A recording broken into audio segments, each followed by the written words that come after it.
From the gateway to showbiz glory, this is Hollywood 411. Well, there are only 3 days left until the much-anticipated Twilight movie hits theaters. But the overwhelming buzz surrounding the film was clear last night at the world premiere right here in Los Angeles. Hundreds of fans camped out overnight just to get a glimpse of the stars as they walked the red carpet. From the red carpet right to our studio, Eddie Gathegi and Rachelle Lefevre are here to catch us up on everything Twilight. Eddie, let's start with you. That premiere, was it as crazy as it looked? I heard that they were trying to drag you or something like that. Tell us about it. What's this? Who dragged you where? I don't know. It was sort of a whirlwind. Were hands laid on you? Together. Yeah, there were some hands laid on all the actors. It looked crazy, but you actually had to be there in order to get the full effect because I think I only have 70% of my hearing left. Wow. Yeah. Wow. Shrieking was coming from mostly teenage girls or grandmas in there too? You'd be surprised. Yeah, there were a lot of mothers. I saw more men than I expected. Yeah. A lot of guys. Yeah. Yeah. Interesting. So what do the fans say to you, or what do they ask you? What do they want to know? Because there's such pandemonium about this film and about specifically your characters, because you two are two of the three bad vampires. Yeah. Do you catch a lot of heat for that? No, I think the bad They like vampires it. are kind of cool. Yeah, you guys are the cool vampires. Yeah, we're naughty. the danger. We're the excitement. You know, it's when you meet our characters, that begins the last act of the movie where there's tons of action. And I think people understand that, you know, we are the conflict in the movie and they're looking forward to seeing what we do. Right. So what do the fans say? What did they say to you last night? Oh, I got my first bite request last night. I forgot did to you? tell you. Rob came back with all these stories of how fans were like, "Will you bite me?" And I thought, "Oh my God!" And I told somebody in an interview, I think the day before, I was like, "But nobody ever asked me to bite them, so it's cool, you know." And so I think maybe I don't know, it's because of that or whatever. What did you say? I just said because it was funny because somebody had just asked me, "Can I get a hug or something?" And they told us not to lean into the crowd, and I didn't want to get in trouble. And I was like, "I'm not allowed." And then somebody went, "Can you bite me?" And I was like, "I'm not allowed." All touching is off. Exactly.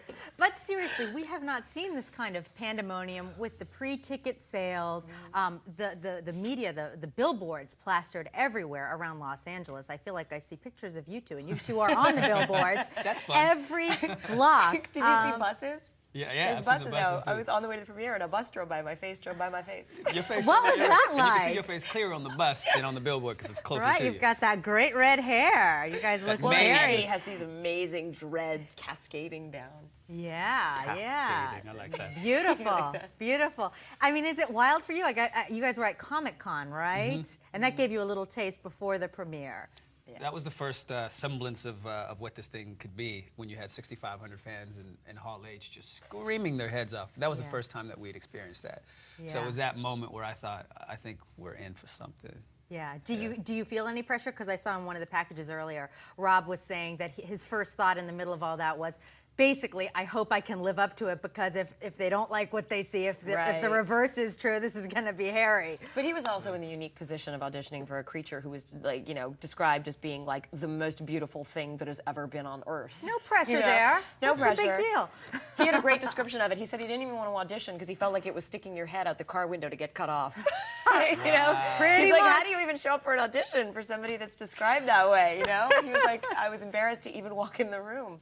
Pretty much. That is Yeah. a lot of pressure. But that's our self-deprecating Rob. Yes, yes. So it was great working with him, and he was he kind of how you saw the character? Because there was a lot of pressure for that role, like you said. For me, reading the book, because I'm a fan of the books too, I read them all, and then Breaking Dawn as soon as that came out.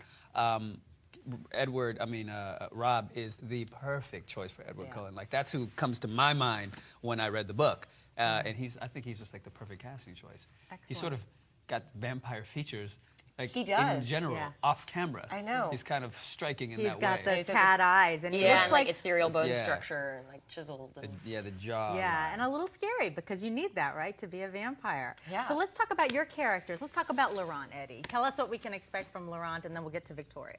Well, Laurent is, you know, one of the bad vampires, but we're careful about how we use the word bad.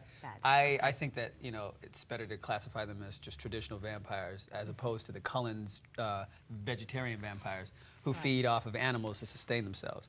I'm bad only because I haven't evolved in the way the Cullens have evolved. I still kill humans, so I'm dangerous. Right. But my character's got more of a moral compass than let's say James. A who I'm traveling blood-sucking with. vampire with standards. Exactly, I love that. Exactly. A sensitive bad guy. A sensitive bad guy. Yeah. But Victoria doesn't have to, well, she's more of the I will suck the blood from humans, no problem, Yes. right? Tell us about Victoria. So Victoria gets often called, again, the same thing, evil and bad, because, of course, she stalks Bella and Edward for the second half of the film. But I didn't see her that way at all. I think you're exactly right. It's just top of the food chain. It's just, everything that's not as strong and fast as you is immediately prey. And when you're a vampire, I think that's basically everybody. Yeah, that's Everybody, right. everything. You can compare with that, right? Yeah, so the world is kind of like your buffet. And I don't think that needs, necessarily like moral classification. I think that could be, I don't know, amoral. The world is your buffet. How can you get any better than that?